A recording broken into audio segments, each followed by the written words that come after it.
முஹர்ரமில் பிடிக்கக்கூடிய ஆஷூரா நோம்பு.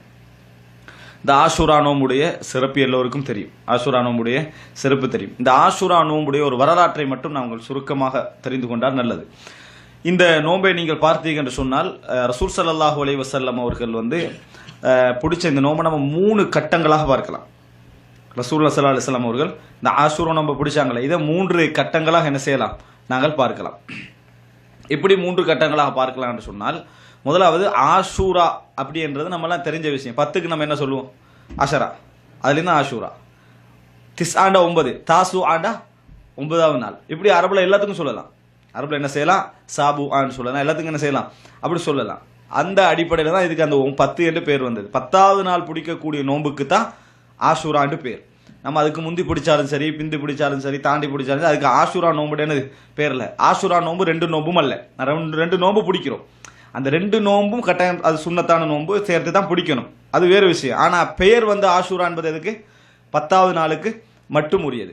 அப்போ இந்த 10வது நாளுக்கு மட்டும் உரிய இந்த ஆஷூரா நோம்பு முதலாக பிடித்தவர்கள் ஜாஹிலிய மக்கள். அண்ணா ஆஷூரா கான யோமன் யசூமுஹு அஹ்லுல் ஜாஹிலியா. ஜாஹிலியா மக்கள் பிடிக்கக்கூடிய ஒரு நாளாக இந்த ஆஷூரா இருந்தது. முஹர்ரமில் 10 ரசூல் ஸல்லல்லாஹு அலைஹி வஸல்லம் பார்த்து வராங்க, அவங்களும் பிடிச்சி வராங்க. ஜாஹிலியா மக்கள் பிடிக்கிறாங்கன்னா அர்த்தம் என்ன, ரசூல் ஸல்லல்லாஹு அலைஹி வஸல்லம் அவர்களுக்கு நபி பட்டம் கிடைக்க முந்தின நாள்ல இருந்து என்ன செய்யறாங்க, அவங்க பிடிச்சிக்கின்னு வராங்க. அந்த நோம்பு ரசூல் ஸல்லல்லாஹு அலைஹி வஸல்லம் அவங்களும் பிடிச்சிக்கின்னு வராங்க. இது முதல் கட்டம்.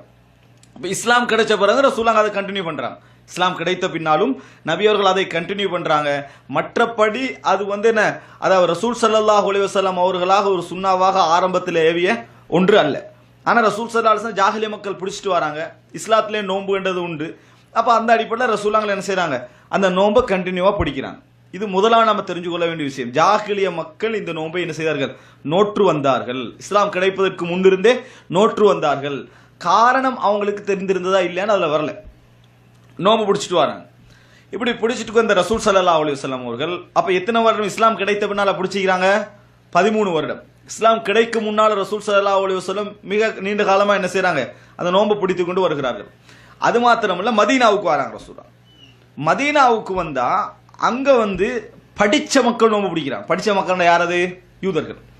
யூதர்கள் நோம்பு பிடிக்கிறாங்க. படித்த மக்கள் சொன்னதுக்கான காரணம் என்னன்னு சொன்னால், அவங்க வேதத்தோடு உள்ளவங்க, இவங்க வேதத்தோடு இல்லை. அப்போ அவங்க அந்த நோம்பை பிடித்து கொண்டு வருகிறாங்க. ரசூல் அங்கே பார்க்குறாங்க, இவங்க இந்த நோம்பு பிடிக்கிறாங்க. மக்காவாசிகள் பிடிக்கிறேன்னா அவங்க குறைஷிகள், அவங்க ஜாஹிலியா மக்கள், அவங்க என்னது, அந்த வேதத்தோடு சம்பந்தப்படாதவர்கள். ஆனால் மதீனா உள்ள யூதர்கள் என்ன செய்கிறாங்க, இந்த நோம்பை பிடிக்கிறாங்கன்னு ரசூல் ஸல்லல்லாஹு அலைஹி வஸல்லம் அவர் கேட்குறாங்க, ஏன் பிடிக்கிறீங்க இந்த நோம்பை, நீங்கள் இங்கே ஏன் பிடிக்கிறீர்கள் அப்படி என்று சொல்லி என்ன செய்கிறாங்க, கேட்குறாங்க. அப்போ அதுக்கு அவங்க ஒரு விளக்கம் சொன்னாங்க.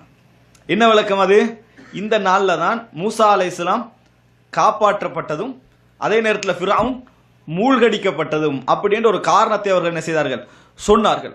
அப்போ ரசூலுல்லாஹி ஸல்லல்லாஹு அலைஹி வஸல்லம் சொல்கிறாங்க, நஹ்னு அஹக்கு பி மூசா மின்கும், உங்களை விட மூசா அலைஹிஸ்ஸலாத்தில் உரிமை பேசுவதற்கு தகுதியானவர்கள் நாம், நீங்க பேசுவதை விட மிகவும் தகுதியானவர்கள் நாம் அப்படின்னு ரசூலுல்லாஹி ஸல்லல்லாஹு அலைஹி வஸல்லம் அவர்கள் சொல்லுகிறார்கள். எந்த அடிப்படையில் சொல்றாங்க, பரம்பரை அடிப்படையில் இல்லை. பரம்பரை அடிப்படையில் யார் மிகவும் தகுதி, யூதர்கள் தான்.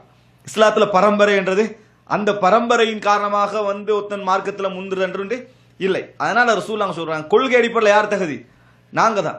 நஹ்னு அஹ்கு பி மூசா மின்கும் என்று சொல்லி ரசூலுல்லாஹ் அந்த நோம்பை பிடிச்சி மற்ற மக்களுக்கும் இந்த நோம்பு கட்டாயம் பிடிக்க வேண்டும் என்று கட்டளையிட்டார்கள். ஃபர்லாகுது.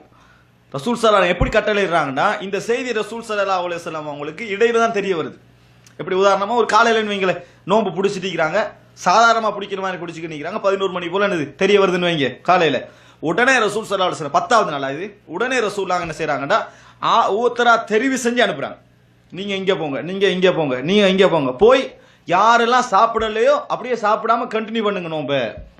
அப்படி என்ன செய்யுங்க, நோம்பை கண்டினியூ பண்ணுங்க. யாரெல்லாம் சாப்பிட்டு விட்டீர்களோ அவர்கள் சாப்பாட்டை நிறுத்திடுங்க. இப்போ இருந்து என்ன செய்யுங்க, நீங்க நோம்பை தொடருங்கள். அதாவது இதுவரைக்கும் 11 மணி சாப்பிட்டோமா, நீங்க என்ன செய்வானா இதுக்கப்புறம் சாப்பிட வேண்டாம், அந்த இடத்துல நோம்பை என்ன செய்யுங்க, விடியுங்க அப்படி என்று சொல்லி ரசூலுல்லாஹி ஸல்லல்லாஹு அலைஹி வஸல்லம் இந்த நோம்பை என்ன செய்தார்கள், கடமையாக்கினார்கள். ரசூல் ஸல்லல்லாஹு அலைஹி வஸல்லம் இந்த நோம்பை கடமையாக்கினார்கள். நோன்பை கடமையாக்கியது மட்டுமல்ல, எந்த அளவுக்கு அந்த நோம்புல அடுத்த வருஷம் இவங்க கவனம் எடுக்கிறாங்கன்னு சொன்னா, எந்த அளவுக்கு கவனம் எடுத்தாங்கன்னா, சின்ன பிள்ளைகள் இருக்கிறாங்களே அவர்களுக்கு கூட நாங்க வந்து நோம்பு பிடிக்க வச்சோம். நுசவ்விமு சிபியானனா, சிறுவர்களை நோம்பு பிடிக்க வச்சோம். அவங்க பசியில அழுதாங்கண்டா, பொம்மைகளை அதை இதை கொடுத்து கொஞ்சம் ஆறுதல் படுத்தி மகரிப் வரைக்கும் அவங்களை கொண்டு போற அளவுக்கு என்ன செய்தோம், நாங்கள் வைத்தோம்னு சொல்றாங்க. அப்ப இது இரண்டாவது கட்டம், வாஜிபாகிறது இரண்டாவது கட்டம். இரண்டாவது கட்டம் எவ்வளவு காலத்துக்கு நீடிச்சிக்கலாம்? 2 வருஷத்துக்கு தான். எப்படி 2 வருஷத்துக்கு நீடிச்சிக்கலாம் பாருங்க. முதலாவது வருஷம், இரண்டாவது வருஷம், இரண்டாவது வருடம் தான் நோன்பு என்ன செய்கிறது, கடமையாக்கப்படுகிறது. அப்படித்தானே? இரண்டாவது வருடம் நோன்பு என்ன செய்கிறது, கடமையாக்கப்படுகிறது. அப்ப அந்த நோன்பு கடமையாக்கப்பட்ட உடனேயே ரசூல் ஸல்லல்லாஹு அலைஹி வஸல்லம் அவர்கள் சொன்னார்கள், நாங்க வந்து ஆஷூரா நோன்பு இருக்குதே, இதை பிடித்து வந்தோம், இதை பிடித்து வந்தோம். இப்ப யார் அந்த நோன்பை விரும்பினாரோ அவர் என்ன செய்யட்டும், பிடிக்கட்டும். யார் அந்த நோன்பு வந்து என்னது பிடிக்கல நினைச்சாரோ அவர் விடலாம், கடமை இல்லை அப்படின்னு ரசூல் ஸல்லல்லாஹு அலைஹி வஸல்லம் மூன்றாவது கட்டத்துக்கு வராங்க. எப்ப இது ரமலானுடைய நோன்பு கடமையாக்கப்பட்டதிலிருந்து ரசூலுல்லாஹி ஸல்லல்லாஹு அலைஹி வஸல்லம் அவர்கள் மூன்றாவது கட்டத்துக்கு என்ன செய்தார்கள், வந்தார்கள். இப்ப இந்த மூன்றாவது கட்டத்துக்கு பின்னால் அந்த நோன்பு வாஜிபாக இருக்கல, ஃபர்லாக இருக்கல. அடுத்ததாக இந்த ரசூல் எப்படி கண்டினியூ பண்றாங்க, ஹிஜ்ரி 10ஆம் ஆண்டு முஹர்ரம் மாதம் ரசூல் ஸல்லல்லாஹு அலைஹி வஸல்லம் அவர்களுக்கு சிலர் சொல்றாங்க, இது யூதர்களும் பிடிச்சிட்டு வர நோன்பு தானே, நாங்களும் என்ன செய்யறோம், இப்ப இந்த நோன்பு பிடிக்கிறோம், சுன்னா அடிப்படையில் பிடிக்கிறோம், ஆனால் யூதர்களோட நாங்கள் ஒப்பாகிற மாதிரி இருக்குது, யூதர்களோட ஒப்பாகிற மாதிரி இருக்குது. ரசூல் ஸல்லல்லாஹு அலைஹி வஸல்லம் ஆரம்ப காலகட்டத்தில் என்ன செஞ்சாங்கன்னு சொன்னால் யூதர்களோட நிறைய இணங்கி போனார்கள். எதுல, மார்க்க விஷயங்கள்ல. ஏன் இணங்கி போனார்கள்னா, இஸ்லாமிய மார்க்கம் என்ன செய்யல, அப்பொழுது பூர்த்தியாக முழுமையாக வழங்கப்படலை. நிச்சயமாக அவங்கள்ட்ட வேத அறிவு என்ன செய்கிறது, இருக்கிறது. அந்த வேத அறிவு வகையோட முரண்பட்ட அறிவும் இருக்குது, உடன்பட்ட அறிவும் இருக்குது. ஆனா சான்ஸ் அவங்கள்ட்ட இருக்குதா இல்லையா? ஆனால் ரசூல் ஸல்லல்லாஹு அலைஹி வஸல்லம் அல்லாஹ் தஆலா கட்டளை இடாத விஷயங்கள்ல, தடுக்காத விஷயங்கள் அவர்களோடு இணங்கி போயிருந்தார்கள். என்றைக்கு மார்க்கம் பூர்த்தியாகிட்டதோ அதுக்கப்புறம் எங்களுக்கு என்னது, அவர்கள்ட்ட இந்த எடுப்பதற்கோ இருக்கலாம்னு நினைப்பதற்கோ எதுவுமே அங்க இல்லை.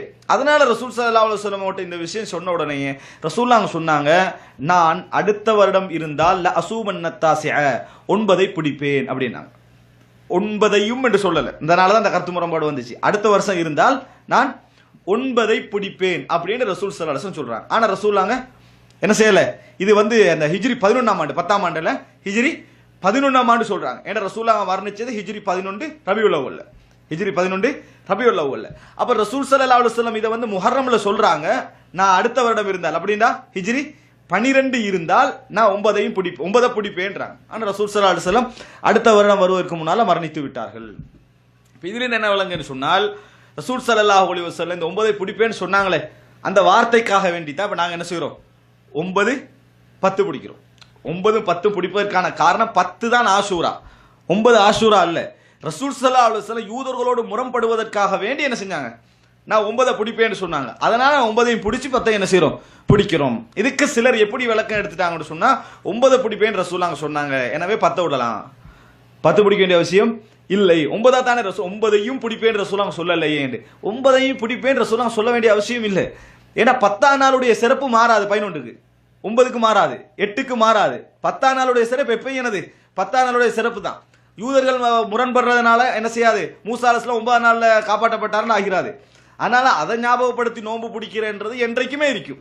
ஆனா இந்த 9 எதற்காக வேண்டி, முரண்படுவதற்காக வேண்டி. ஒருவர் 9ஐ பிடிக்க கிடைக்கல என்று சொன்னால் அவர் வந்து ஆஷூரா நோம்புடைய கூலி அவருக்கு என்ன செய்யாது, இல்லாமல் போகாது. இந்த ஆஷூரா நோம்பு சம்பந்தமாக வரக்கூடிய அந்த பாவ மன்னிப்பு சம்பந்தமான ஹதீஸ் 10வது நாளுக்குரிய ஹதீஸ் தான், 10வது நாளுக்குரிய ஹதீஸ். 9ஆம் நாள் என்பது யூதர்களோடு முரண்படுவதற்கான ஒரு செய்தி என்பதை நம்ம புரிஞ்சுக்கணும். அப்ப இதை எடுத்து பார்த்தீங்கன்னு சொன்னால் மொத்தமா பார்த்தா ஒரு 3 நிலை, ரசூலுல்லாஹ் அந்த கடைசி மாற்றத்தை எடுத்து பார்த்தா மொத்தம் 4 நிலை. ஒன்று ஜாஹிலியா காலத்துல ரசூல் ஸல்லல்லாஹு அலைஹி வஸல்லம் தொடர்ந்து அப்படி நோம்பு பிடிச்சிட்டு வந்தது, மக்காவுக்கு அந்த மதீனாவுக்கு வந்த உடனேயே கடமையாக இருந்து பிடிச்சது, 3வது சுன்னத்தான நிலைமை மாறியது, 4வது ரசூல் ஸல்லல்லாஹு அலைஹி வஸல்லம் அடுத்த வருஷம் என்ன செய்வேன் அப்படி பிடிப்பேன் என்று சொன்னது. இதுதான் நம்ம அந்த ஆஷூரா நோம்பு சம்பந்தமான ஒரு சுருக்கமான ஒரு வரலாறு. இதை நம்ம தெரிஞ்சுக்கணும்னு சொன்னால் ஆஷூரா நோம்புடைய ஒரு பின்னணி நம்மளுக்கு என்ன செஞ்சிடும், தெரிந்துவிடும். அல்லாஹ் ரப்புல் ஆலமீன் நாம் விளங்கியவைகளை வைத்து அமல்படுத்தக்கூடிய மக்களாக எம் அனைவரையும் ஆக்கி அருள் புரிவானாக.